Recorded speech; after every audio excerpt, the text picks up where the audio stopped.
Hello everyone, welcome back to another Oracle EPM planning tutorial.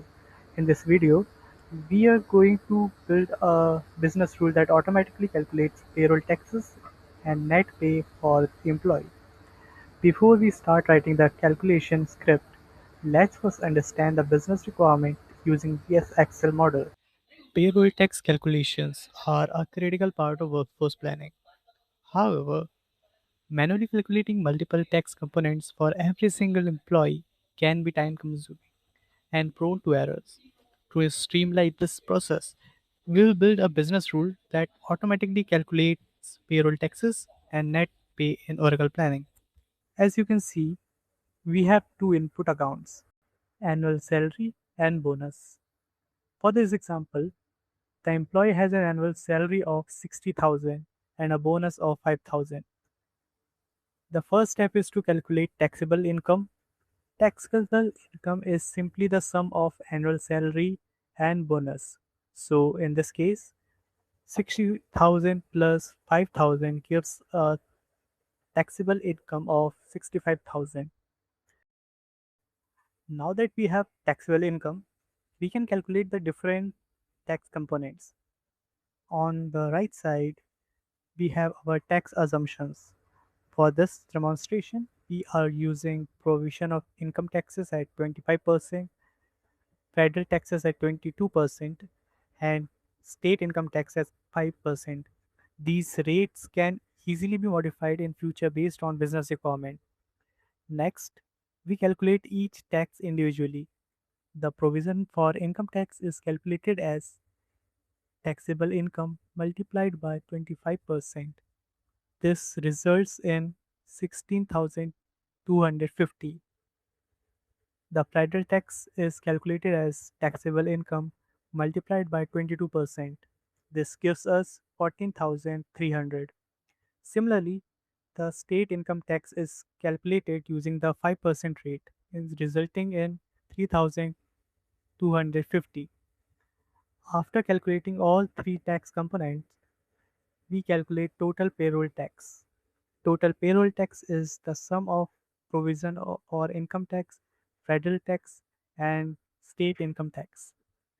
In our example, 16,250 plus 14,300 plus 3,250 equals 33,800. Finally, we calculate net pay. Net pay represents the amount remaining after all payroll taxes have been deducted from the employer's taxable income. So the calculation is 65,000 minus 33,800, which gives us 31,200. This completes the entire payroll tax calculation process. Now let's switch over to Oracle Planning and see how these same calculation can be automated using a business rule so that users only need to enter the salary and bonus values and all tax related accounts are calculated automatically. So now that we have understand the business requirement and we have verified the expected result in Excel, let's see how we can automate the same process or income planning using calculation script. First, we'll be writing the calculation script using traditional calc script, and then we'll validate its output in data form. Next, we'll write the same logic in Groovy script and validate the output in data form. So in this business rule, we are using a fixed statement to control exactly where the calculation will run. So we'll write fix. We are fixing on base data, forecast scenario, working version, no entity, and no product intersections.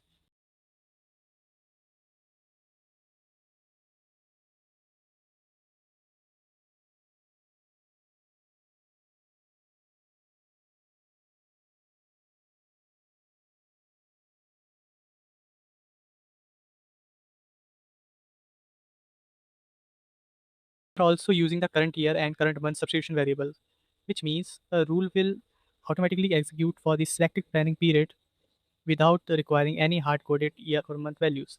So we'll write a substitution variable for current year is CUR by R, and for current month it's CUR MONTH. Once we enter the fixed scope, The first calculation we perform is for taxable income. So taxable income is equal to annual salary plus bonus. This serves as the base amount for all subsequent tax calculation. Next, we calculate provision for income tax.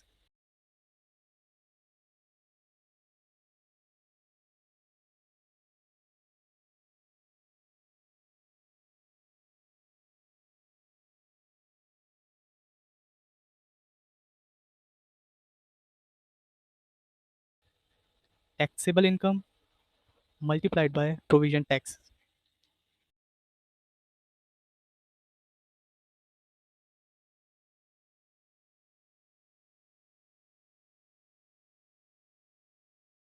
For provision tax rate, we are using a runtime prompt because business users can modify the tax rate during execution without making any change to the calculation script.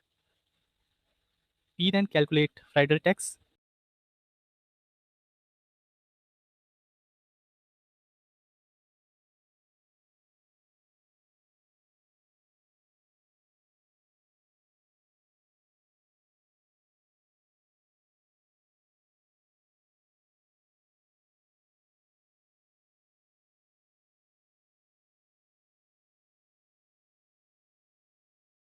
Taxable income is multiplied by rider tax rate, which is also a runtime prompt. So its value will be determined by the runtime prompt entered by the user. Next step is to calculate state income tax. So formula for state income tax is taxable income multiplied by state income tax.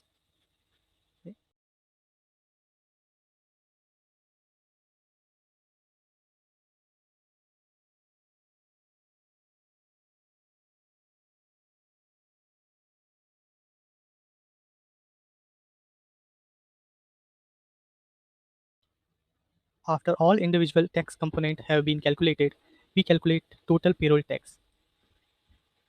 This account simply aggregates the provision for income tax, federal tax, and state income tax into single payroll tax value. So the formula is provision tax plus federal tax plus state income tax.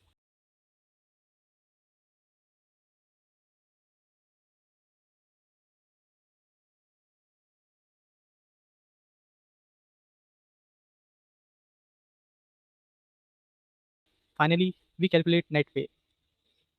Net pay is determined by subtracting total payroll tax from taxable income.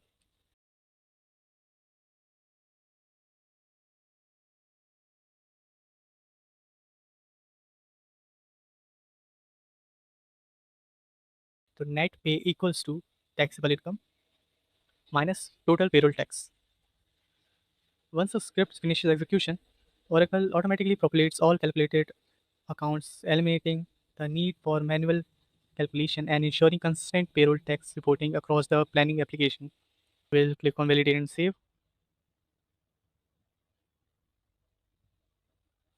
You can see that it's successfully validated and saved.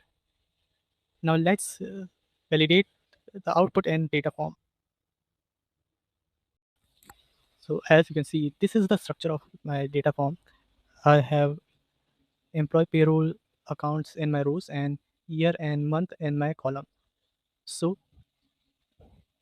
I have attached the business rule with the data form to run it on save.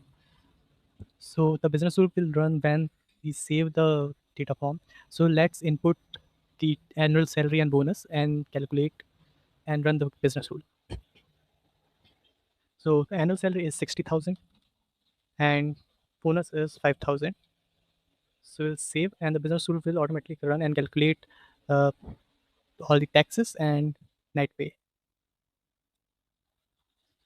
So you can see that business rule is business rule ran successfully, and here you can see that taxable income is calculated with the sum of annual salary and bonus. All the taxes are calculated, and finally the payroll tax is calculated. Then the net pay is calculated with the difference of an taxable income and total payroll tax, which matches exactly with us Excel sheet. So now let's see how we'll write the same logic in Groovy script. So I have written the Groovy rule for calculating payroll taxes and net pay. Let's see how it works and how it makes the calculation process more dynamic compared to a traditional calculation script. The first line initializes the grid object. Here, we are capturing the current data form that the user is working on. This allows the Groovy script to interact with the data form and identify any data changes made by the user. Next, we create two sets named edit period and edit year. These sets will be used to store the unique period and years where data has been modified. The script then iterates through all edited cells in the data form using the data cell iterator method. For every edited cell, we capture two important pieces of information. First, we retrieve the period member associated with the edited cell. Second, we retrieve the year member associated with that same cell. These values are then added to their respective sets. Using sets ensure that duplicate periods or years are automatically removed, allowing the calculation to run only once for each unique member. After calculating the edited periods and years, the script performs a validation check. If no edited cells are found, the script displays a message indicating that no changes were detected and immediately exits. This prevents unnecessary calculation and improves overall performance. Next, the edited periods and years are converted into fixed compatible string using the CSC params function. These formatted values can be then inserted directly into the calculation script. Similarly, the POV members from the data form are collected and converted into a fixed statement format. At this point, the script dynamically builds the calculation script using Groovy string interpolation. Instead of hard coding dimensions and members, the script automatically uses the current form context, edited periods, and edited years. This makes the rule much more flexible and reusable. Inside the fixed statement, we begin the payroll tax calculation. This is the exact same calculation we did in previous business rule. So once all individual tax components have been calculated, the script calculates payroll tax by summing all three tax accounts. Finally, the net pay is calculated by subtracting total payroll tax from taxable income. After constructing the calculation script, the script prints the generated Essbase calculation code to the job console. This is extremely useful for debugging and verifying the final fixed statement before execution. In the final section, the script retrieves the plan 1 cube and executes the dynamically generated calculation script. As a result, it calculates payroll taxes only for the edited intersections instead of processing the entire dataset. This improves performance, reduces calculation time, and provides a more efficient user experience compared to our traditional static business rule. So again, let's input the values. Let's input annual salary, 60,000, bonus, 5,000, save and run the business rule. You can see business rule ran successfully and all the values are calculated. Total payroll tax, 30,800, net pay, 31,200. You can see we have successfully written the business rule for calculating total payroll tax using traditional Calc script and Groovy. And that's how we can automate payroll tax calculation using a Groovy business rule in Oracle planning. In this tutorial, we calculated taxable income, provision for income tax, federal tax, state income tax, total payroll tax, and net pay based on user entered salary and bonus values. We also saw how Groovy can dynamically identify edited cells and execute calculations only where they are needed, making the solution more efficient and scalable. I hope this tutorial helped you understand both the calculation logic and the benefits of using Groovy and Oracle planning. If you found this video useful, don't forget to like, share, and subscribe to the channel for more Oracle EPM tutorials. Thanks for watching, and I'll see you in the next video.